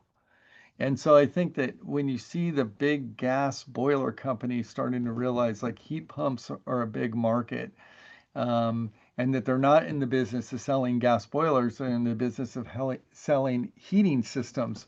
That's a big shift, and we're starting to see that. And at that show, the number of heat pumps and the sort of the display and broadcasting heat pump systems was very, very high. So that's we're seeing a lot of activity there. Um, we're starting to see that the installed capacity of renewables is growing, as I mentioned. And this is the megawatts of renewables installed. So you can start to get a sense of globally that renewables are getting a lot more attention than fossil fuel power plants, right? And you can see the orangish color is the fossil fuel. So, yeah. And then in 2025, renewables are going to surpass coal in the production. This is in gigawatt hours. This is globally. So that renewables this year are expected to generate more electricity than coal. And so that's a big milestone. And we'll hopefully see that growth continue and eventually surpass natural gas, which we have already done in California and other states in the US, like Washington State. And we're also just seeing an industry push on decarbonization. There's lots of articles that are being written. Now there's a conference that's co-sponsored with AIA and ASHRAE in the US on building decarbonization. This is the annual conference, and we're just seeing a lot of articles, even in the respected journals like Nature, on decarbonization. So it's a global phenomena that's taking hold at the highest levels of scientific research and industry. And then I think another thing to just keep in mind, I'm just trying to give a sense of where we are as a market, is that batteries are starting to play a very important role. And we have this situation, the duck curve over here on the left, where when we have a high percentage of solar generating electricity in the middle of the day, the requirement for electricity, non-solar electricity, dips down, but then when the sun goes down, the requirement surges up. So as the sun goes down, there's the need to replace that electricity that was being generated with solar with something else. And the idea was several years ago that we'll need natural gas peaker plants. And so there were several natural gas peaker plants that were built, but they're actually not as competitive as the battery systems, utility scale battery systems. And so we're now seeing batteries playing a major role in that ramp up in the peak. And so the natural gas peaker plants are not competitive. And we are seeing a growth or an expected growth in natural gas power plants because of this ramp up in AI. But it's not going to be for peak. That will be a little bit more for base load. So natural gas peaker plants are not making it competitively in the marketplace, which is interesting. And that's something that we're seeing globally. And as I mentioned, in California, our battery capacity is gone up tremendously, over 100% in the last 2 years, and expected to triple between now and 2030. Okay, so now putting it all together, I wanted to share a few case studies with you. And these case studies are written up on and available as case studies on the BDLA website, so you can download them. But I think they're significant and interesting case studies that could be shared with a class or a group of students, right? And there's many that we haven't written about, and oftentimes there'll be ones on your campus or in your local area that might be just as compelling. But let me start with the Exelixis corporate headquarters, and this is in California, and it's a new building. And the thing that's interesting about this project, it was built for a developer, meaning it was on a developer budget. There wasn't extra money to make this a green building, but the tenant before it was built was already selected or signed up, ex-Alexis, and they said, we do want a building that's low energy, want a building that has good daylight, good air quality, all the quality things of a building. So the design team was able to design a building that uses 35% less energy before it takes into account the solar. And then the building was fully decarbonized on this developer budget. And they did that by using a 100% electric heat pump system. They used a VRF system, and so it's variable refrigerant flow, and that's a system that can do heating or cooling. One system does it, it eliminates the need for reheat. So that was the space heating and cooling system. The kitchen, there was a big cafeteria, and remember, it's 200,000 square foot building, so it's a substantial cafeteria, all electric using induction cooking. And we're seeing this now in corporate kitchens, cafes, cafeterias, that this is now becoming easy and straightforward thing to do. So they did that. The hot water heating for the kitchen is done with a heat pump as well. And then the solar was put in the parking lot and on the roof, and the solar covers 50% of the annual energy use of the building. So that's carbon-free electricity. And it turns out that the utility, it's a municipal utility, um, already has 100% of its electricity from renewable sources. That includes solar, wind, and geothermal. And that's the base for that utility. In many other utilities in California, it's not the base, but you have to select that. And for a small premium, you can get 100% renewable electricity from the grid. So they were able to make the building energy efficient, all electric, and then get 100% renewable, some from on site and some from the grid. So it's just the thing I like about this case study is it's straightforward. It wasn't complicated. It was straightforward. They did not focus on embodied carbon for this project. It was more of a focus on the operational carbon. Solomon had a question. Is this all office space or some research space? Exelixis is a pharmaceutical biotech company. This building was a office only building, but there's a wide variety of buildings now that are being built, lab buildings that are all electric lab buildings that are done in a way that's energy efficient. And if anybody, Solomon included, wants to, follow up and have a discussion about that, I can point you in the direction of lots of good examples of it. So, yeah.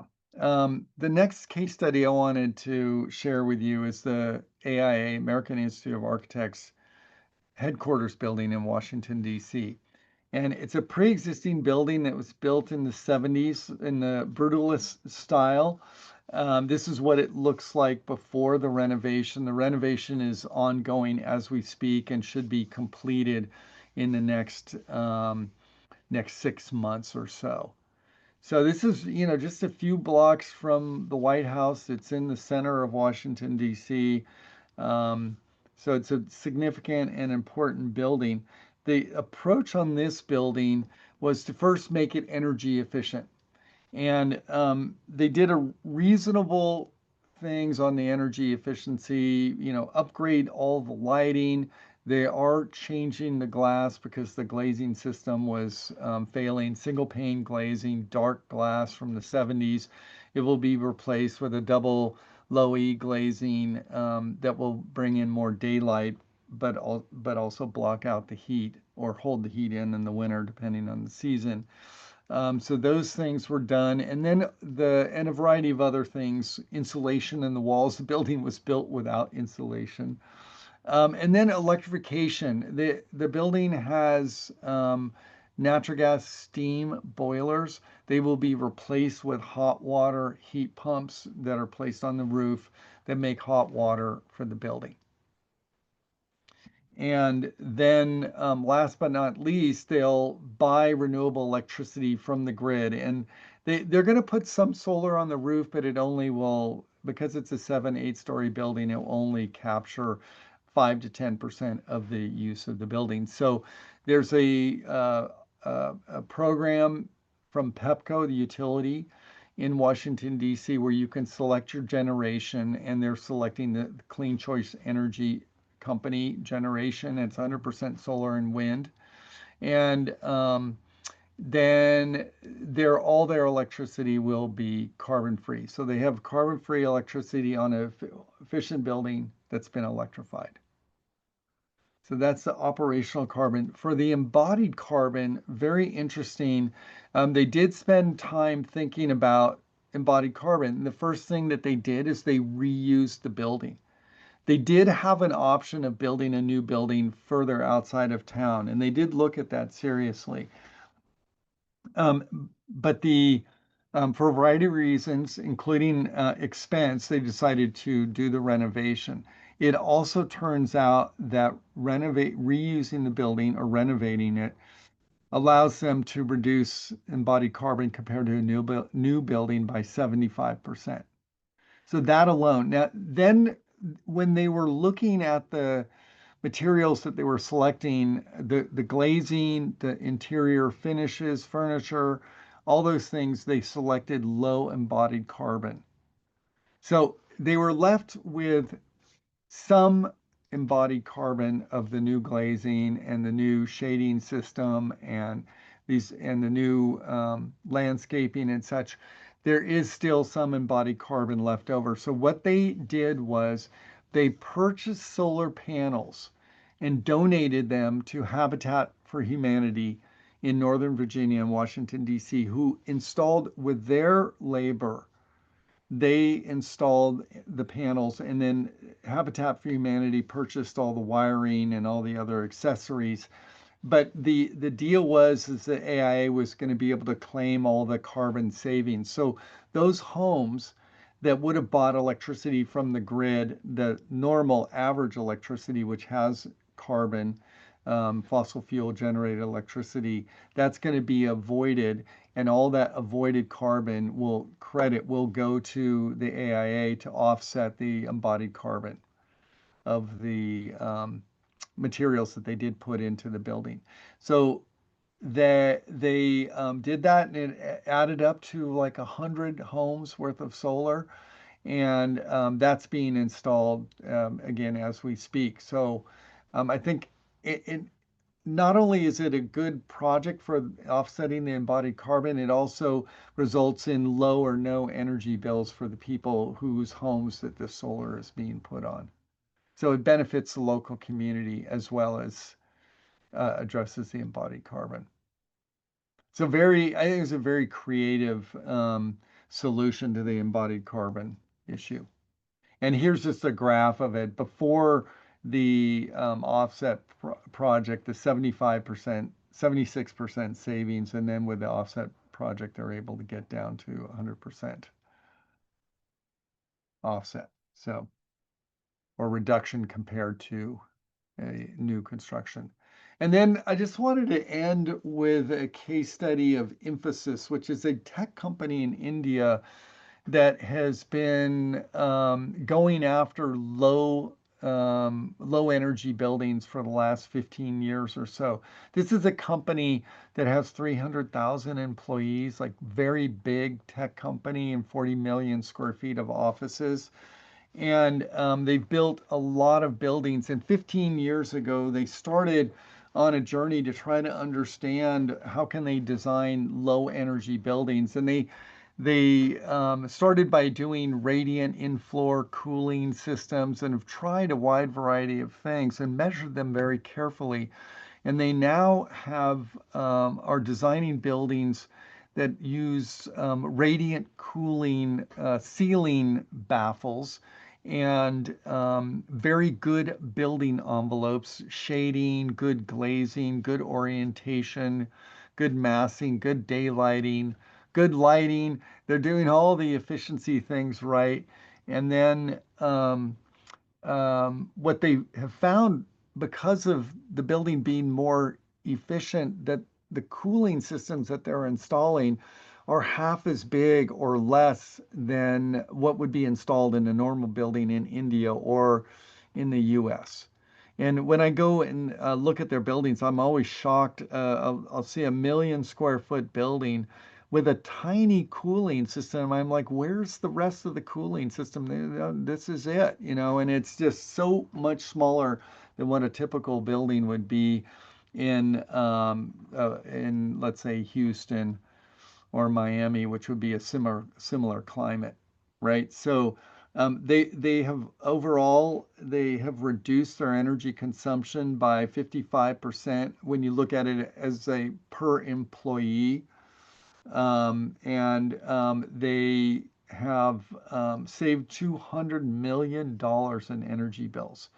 They now buy all their electricity from renewable energy. Some they own, some they are purchasing from third parties.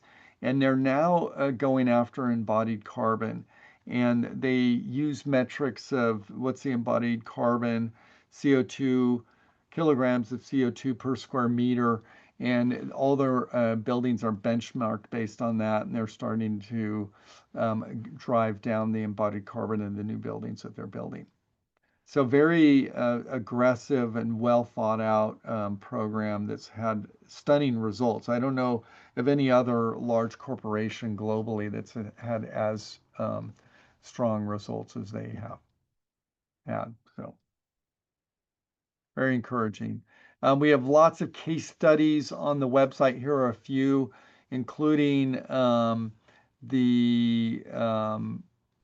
the St. Peter's residential project that I mentioned yesterday, which was a new construction, affordable housing, net zero energy building, and then the AIA headquarters and some of these other ones. So encourage you to look at those.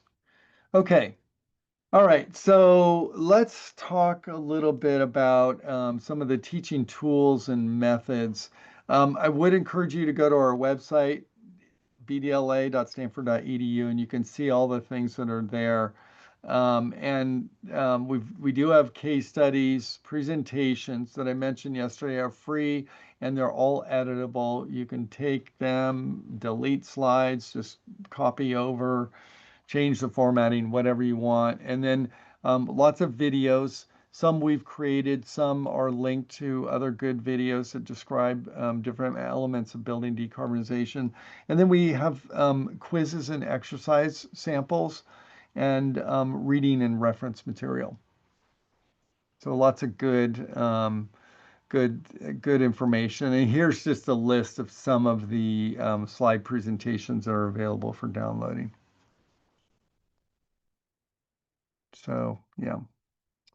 All right. So let's jump in on teaching methods, and I would like folks to jump in. Let me go through the few examples that we have here, and then maybe I can call on you to share what you've done. So I think that a lot of building design courses are project-based, especially in architecture, and we find that a really good way to deal with thinking about decarbonized buildings. And so it's just layering in the requirement that decarbonization be part of the design brief. So this is just a example of um, that project-based approach. So generally, the way, and this is reflects how I do my teaching, which is a quarter system. And what I have the students do is start with thinking about architecture, remembering that the building, massing, orientation, envelope, all those things are foundational to the operational decarbonization, and then layer on to that lighting and HVAC. And then after that preliminary design, have them start thinking about the embodied carbon and doing the carbon calculations. And then how are they going to deal with renewables, batteries? And then we also do some financial calculations on the project that they've built. What's the net present value or internal return on investment? And rate of return on solar or different energy efficiency methods. And then we talk about the decarbonization and some of the other things. And we even bring in some developers. And I like to include site visits. And I find that students really, they get it when you show them this is what a better building envelope looks like, or this is what a heat pump is, or here's how cement is, different types of cement are available. One of the things that we do is we have the students create a energy budget, and they create an energy budget by looking at the PV watts of what's possible on their site, but also how much energy do they expect the building to use. Instead of doing a big energy model, we have them use the building performance database, CBEX data, and then they come up with a what would be normal energy use. And then if they're building, they can say, we think we'll be able to design a building that uses half of average building, which is like, that's a pretty doable thing. And then they use that as their expected building energy use. There are other courses that building energy modeling is part of it. And that's, very valuable. Students can learn a lot from that. Another university that we've worked with has taken this AIA case study or background without saying what was done by the AIA, and asked the students to design their own retrofit and to figure out what would they do to make the building more efficient, what would they do to electrify the building and such. And so the students have to think about that and come up with simple solutions. And it's very much of a cross-disciplinary thing, because this was taught for architects, but they had to learn a little bit about the building systems, and then they had to learn about embodied carbon and solar and a variety of other things. So it did stretch their thinking, but several of the students love this and have gone on to get jobs in firms, architectural firms that do have a sustainability focus and have done well in those firms. Another method that we've heard a lot about is this idea of the flipped classroom, where lectures are pre-recorded and reading materials required before you come into the class. And the classroom time is where students work together on practicing and applying the information they learned before class. And so that flipped classroom, that's not unique to building decarbonization, but many of you might already be doing this, but we found that a lot of professors are using that effectively. So another method that I find very exciting is this building simulation game that has been pioneered at MIT, but it's now used at a variety of different universities. And there's even a couple articles and papers that have been written about this method. And the idea is to give students some tools, and this would be they use a grasshopper tool that has some of the energy metrics and simulation built into it, and have the students use that tool to try different building shapes and envelopes and other things to try to drive down the energy use of the building. And so it becomes a competition between the different groups. So it's gamification. And students respond to that. Younger people today get gamification. Um, and they start, looking at different options of the building design. But there's also built into the tool are cost premiums for different things like the square footage of glass, square footage of building envelope, um, and a variety of other things. So when they tweak the building, they'll get cost response as well. So they have to optimize for the lowest greenhouse gas emissions as well as cost, right? So this is in the paper they shared some of the results of different teams, and each team came out with a different shaped building. I think it's super interesting. And then different cost numbers and different greenhouse gas numbers. So it's I think it's very interesting. And in a sense, there's no one right answer. That's what's also good about this method is that some might come in with the lowest greenhouse gas but a higher cost, or some might come in with a low cost and a higher, and it's trying to be a combination of different factors.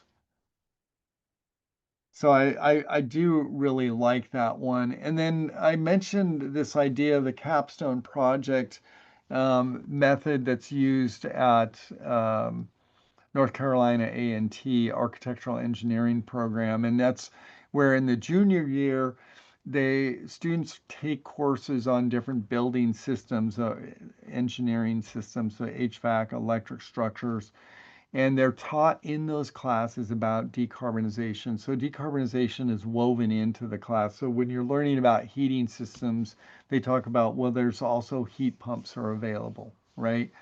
And so they learn about that. And then senior year, when they design a building, there is a requirement that the building that they design be decarbonized. So it's the majority of the work is not decarbonization, it's building design, and they're learning about building design. But one of the elements of that building design is decarbonization. So it just becomes like just another factor to think about, and normalizes the decarbonization and helps make it simple and straightforward for the students. And we did have a guest speaker. I found out about this and was super excited, but Robin Puttick wrote this book called Teaching Carbon Neutral Design in North America. And it's mostly from an architectural perspective, but she had 20 different architectural professors write chapters about how they teach carbon neutral design and different approaches. So this book, I'd highly recommend it. Here's a link on Amazon at the bottom, and we also have the webinar that we did with Robin. The video is on our website if you want to check that out, sort of as a summary. And so there's a lot of different ways of thinking about this.